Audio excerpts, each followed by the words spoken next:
we got Brandon. I'm ready whenever you're ready. Okay. All right. Welcome to the Whatever Podcast. We got a special guest again, Miss American International. Am I saying that right? Ms.America International. You were close. It's okay though. Yes, I appreciate it. Yeah. We thank you for being here with us.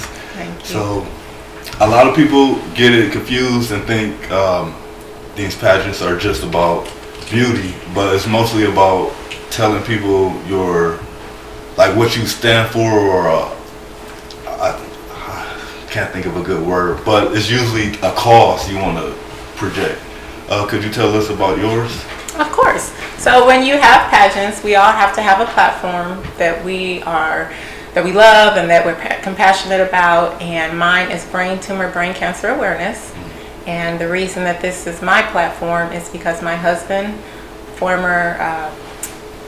is a current Pro Football Hall of Famer and was a cancer fighter. He lost his battle to cancer. Actually, I said I was not going to say that because he didn't lose anything. Yes. He fought with grace and dignity, but he gained his wings a little over a year ago, January 28th, from brain cancer.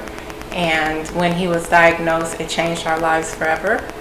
And I think that it's very important to let people know about the symptoms and the signs and warnings so that people can have early detection, which will save lives and also help increase their quality of life while they are going through it if they have a tumor. Yes. But mainly I just want to help save lives. I like that. That kind of hit home with me, and sorry about your loss. Thank you. My father has dementia. He's only 60, so that's mine. I hope to start a mental health charity one day, because it means a lot to me too. So Yeah, I'm sorry to hear that. wow. Yeah, my husband was only 58 when he passed away. So young. Yes. How have since then have you taken that and made it a cause, and is making it easier for your have it given you like a lanes, like a new path, or has that already been something on your mind, like giving back to the community? Well, giving back to the community is something that I've been doing since I was a young girl, before I even knew what giving back was. Yes. So I've always done that. But as far as the Brain Tumor and Brain Cancer Awareness platform, that is something that I started once my husband was diagnosed with a brain tumor and with brain cancer in January of 2018. And so it was something that we did together. Even while we were going through what we were going through, my husband and I wanted to help others in our situation. So we would go to hospitals and visit cancer patients and brain tumor patients. And now that my husband has gained his wings, it is something that I continue to do. And I will continue to fight for and raise money for and help other people. I still get on calls once a month with brain tumor patients and their caregivers, just to help anything that I can help with advice or different things that they're looking for while they're going through. And I'm really concerned with making sure that we find a cure. And I know that we will find a cure. And so I do a lot of work with the National Brain Tumor Society. I'm actually one of their ambassadors. And they are spending millions of dollars for research, because we know that it takes a lot of research to find a cure. But I do feel that we will have a cure, and I am here to still fight for my husband and carry on the fight for him. Oh, that's great. We appreciate that. And so I will transition to the actual being Miss America International. Have you always done pageants, and was that like the first one you did and won, or was it? Believe it or not, no. Yes. So a lot of people think because I won a crown that, oh, you must have been doing this a long time. No. When I was younger, I was the most shy, most quiet person you would ever meet. Yes. And when I was in college, my sophomore year, the alphas at my university asked me to do the Miss Black and Gold pageant. And I said, no, because I'm thinking I'm shy. And they said, oh, no, you'll be great. And so I did it, did not place. And then I said, well, I can do better, because I did great with the walking parts and with the talent. It was just the speaking part that caught me because it was just like, oh, everybody's staring at me. Yes. So I did the pageant again, and then I placed second runner-up, which I was very excited about. And then in 2015, I did the Miss Georgia United States pageant, and I really thought I was going to win. So did the crowd. I got first runner-up. Oh, wow. Okay. Yeah, so it's exciting. Then I did my first national pageant in 2016, and I placed in the top 12. Okay. National. And I said, wow, I can really win this. And so I actually was supposed to do the pageant in 2018, but then my husband got diagnosed with the brain tumor, and we were in the hospital, and I never left his side. And so I dropped out of the pageant because I was not going to leave my hubby. And so when I did the pageant again in 2019, it was awesome because my husband was there with me and he believed in me. And so when they called my name, and he kept telling me that I was going to win. He kept saying, baby, you're going to win, you're going to win. You have a beautiful heart, and the judges are going to see that. Yes. And so when they called my name, I just started crying. And I'm not that type, so I was shocked. Wow. Because and because I already felt like I had already won. Just being there with my husband meant the world to me because I knew the year that we had prior to it. Yes. And so for the judges to call my name, I was crying, and I'm just thinking afterwards when I'm seeing my other sister queen pictures, and I was like, my picture is probably not cute because I was crying, and actually it was such a cute picture. But and it's so cute because you see me I'm looking at my husband because that's what I did. And so on my walk, I started blowing him kisses, and it was like we did it because it wasn't just me. Yes. I would not have been able to do it without his support, and it was such a wonderful feeling. I can't wait to see the footage myself. I'm gonna make sure it plays. Congratulations. Thank you. Do you have any more, what's your goals in the future for future pageants or anything in particular? You know, a lot of people ask me about that. Originally, my goal was to wait a year after my crown, and then I wanted to do the Mrs. Georgia pageant to compete for Ms.America.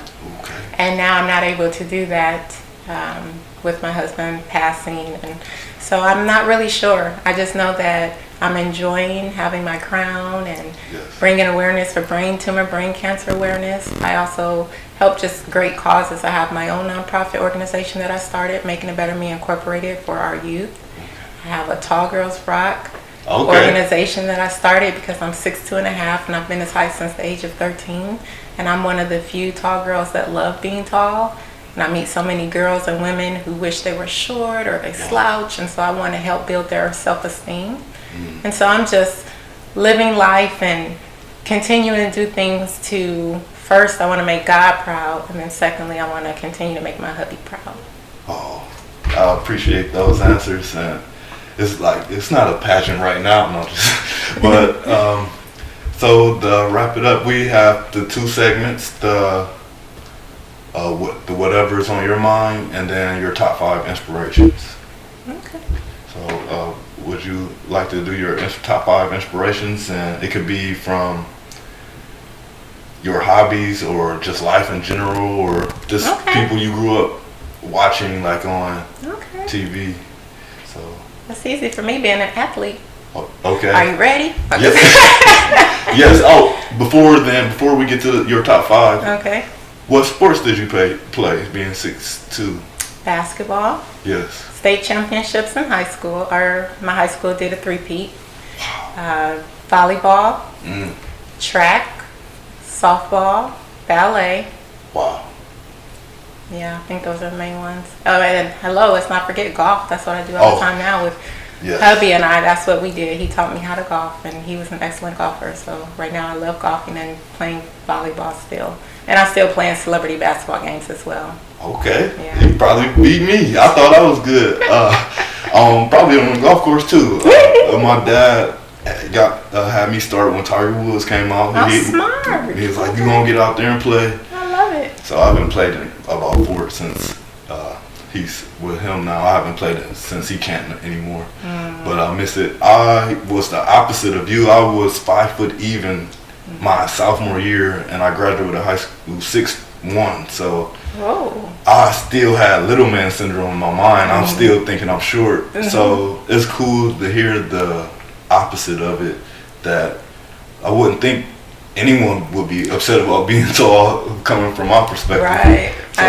Well, you have to think, for men, most men want to be tall. I can't tell you how many men lie to me, even though I think they act like they're not, and they say, oh, well, I'm 5'10", or I'm 6 feet, or I'm 6'2", and I'm like, you're not 6'2", I'm 6'2", and they're like, well, you're not really 6'2", you must be taller, and I'm like, no, I'm 6'2" and a half, like, I know my height. So men want to be taller, but for women, they make it seem like it's a bad thing. And then one thing you guys probably don't realize, still to this day, which is why I am coming out with a clothing line. I'm in the process of working on a clothing line for tall women.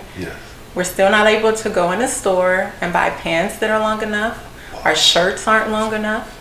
The sleeves, the torso, we're not thought of in the industry. And then you have tall sections, but it's not really for tall women. So there's like, oh, this is long, or this is tall. It's made for someone that's like 5'10".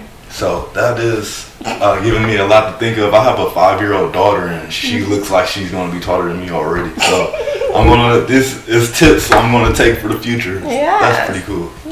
And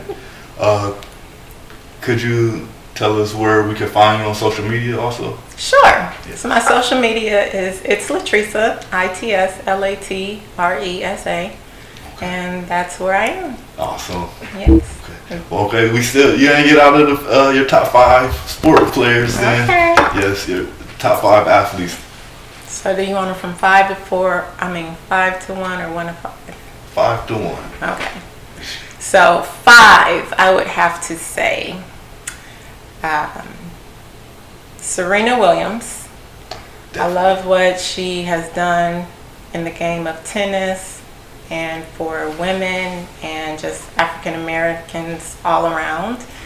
I think that she is phenomenal with her skill and just the way that she plays, because in order to win those championships, it takes a lot of what people don't see. And as an athlete, I understand that championships are made in the gym and behind the scenes where people don't see it. They just see the fun part, even with beauty pageants. Number 4, I would have to say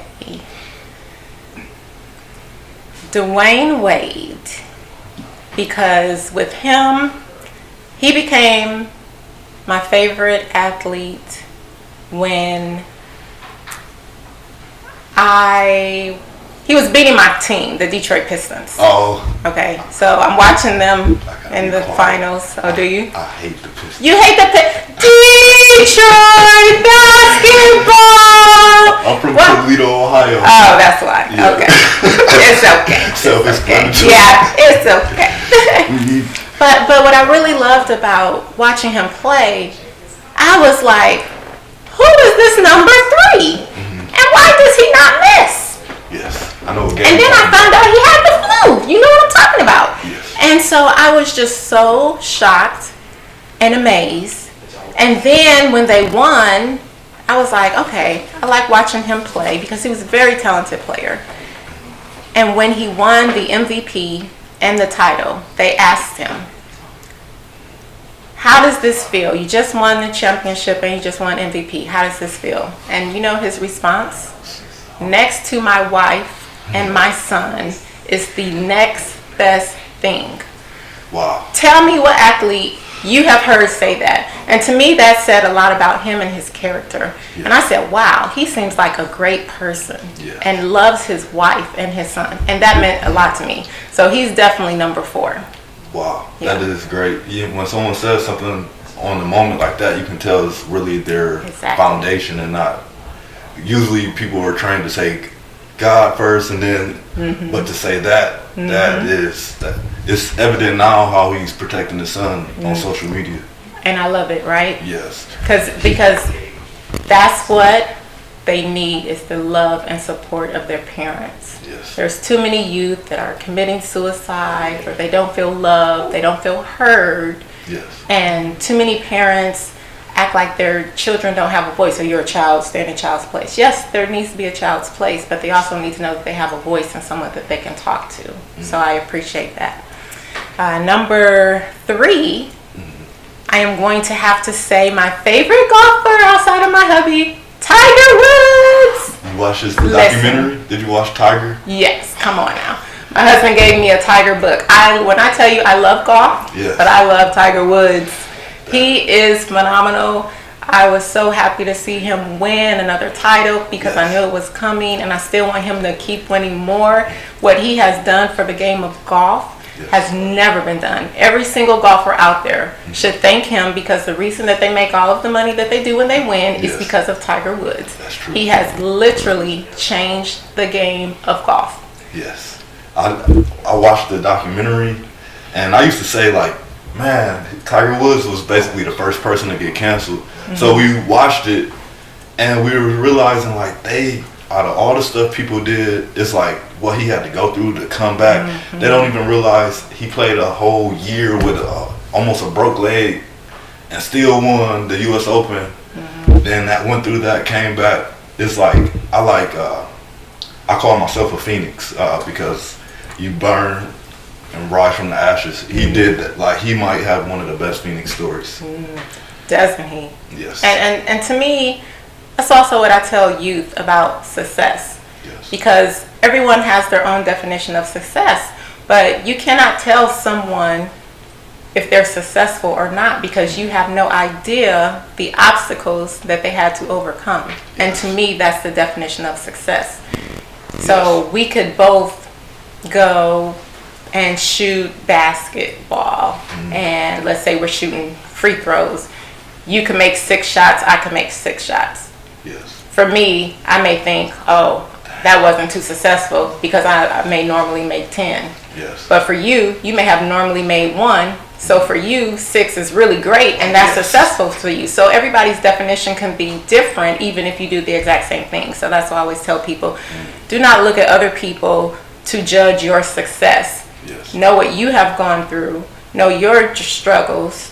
What obstacles have you overcome? And then when you accomplish those things, you're being successful. And then just keep continuing to be successul and keep moving forward. Oh, that's a good. I'm learning. I thought I was doing an interview, but I'm learning today. Okay, number 2. Okay. Number 2, without a doubt, my wonderful hubby, the love of my life, Pro Football Hall of Famer Chris Doleman. Wow. The thing that I love about my husband so much, he was such an incredible athlete who helped change the game of football. He is the 5th all-time sack leader with 150.5 sacks. When he retired in 2000, he was the 4th all-time, but then in 2017, Julius Peppers passed him. But my husband was so humble. I never found out about his greatness from him. I always heard it from other people. When we were at events, other people would tell me, or they would make comments to him. He never talked about how great he was. Right. He was the most humble, most loving, most kind person. We were able to share intimate moments. We would every night lie in bed together, hold hands, and pray. Nice. And that was our favorite part of the day, both of us. And just hearing his prayers for other people, and even what he went through. He's going through and fighting cancer. He gets a call from a social worker that says, hey, can you just talk on the phone to this guy? He said he loves you and he's really going through it, and I just figured it would make his day and uplift him. My husband says, sure, put him on the phone. He's talking to him. He says, I'm going to do one better. What's your room number? We're about to come down and see you. Mind you, the facility is 3 hours away. Hour and a half back, hour half down, hour half back. That's a 3-hour trip. We drove down there to see him. My husband signed an autographed picture, enjoyed talking to the patient about football. They did some laughs. He showed him his high booty stance that he would call it. But that patient, it really just made such a big difference. And that's the type of man that my husband was. And that's why it's so hard losing him. So he was not only a great athlete, but an even better person. That's wonderful. It's like I wouldn't be where I am without people with that character trait, because everybody could say, no, I don't want to do your little podcast. So just that type of character, I'm sure he was great. Yes. Wow. Thank you. Oh yeah, my pleasure. And then number one, everybody's waiting for number one. Yay! Yeah, I'm on the edge of my seat. Number one is God, my Lord and Savior. So I must tell you that I got saved in high school, and I know that I am only me because of God. Yes. It's not me. It's His blessings that He has blessed me with. Every day I pray to God that people will see His love and His light shining through me. And I know that I am blessed to be a blessing to other people.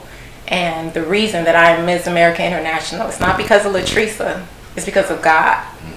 And the reason I was able to play sports, it wasn't because of me, it was because of God. Even in college when I played, I always put my favorite verse on my shoes, Philippians 4:13, because I can do all things through Christ Jesus who strengthens me. So it's not me, it's Him. Even getting through the anniversary last week of my husband's passing, and just this year has been the toughest year of my entire life, losing the love of my life. It's only because God has given me the strength, and every day He wakes me up, every day He encourages me, and His word is what I use to get through life and get through situations. So He is truly my number one inspiration, and I live my life to be as close to Jesus as possible. And a difference between me and other people, you hear a lot of the youth, and a few years ago the millennials saying, oh, YOLO, you know, and I feel that people use that we're not perfect as an excuse to just do whatever. Oh, we're not perfect, so who cares? Just go buck wild and wow out. Well, I'm different. Yes. I feel that nobody's perfect, but I want to be as close to perfect as possible. Yes. And that's how I live my life. Yes. And so I also treat others how I want to be treated, even when it's not easy. And I know that I'm blessed to be a blessing to others. So God is truly my number one inspiration. Ooh, I like it. And no one will ever come before Him. That's a wonderful answer. I appreciate it. Let me make sure. Oh, there we go again. Oh, but it's saved though. Okay, but we still. Well, thanks again for joining the Whatever podcast. Thank you for having me. Thank you.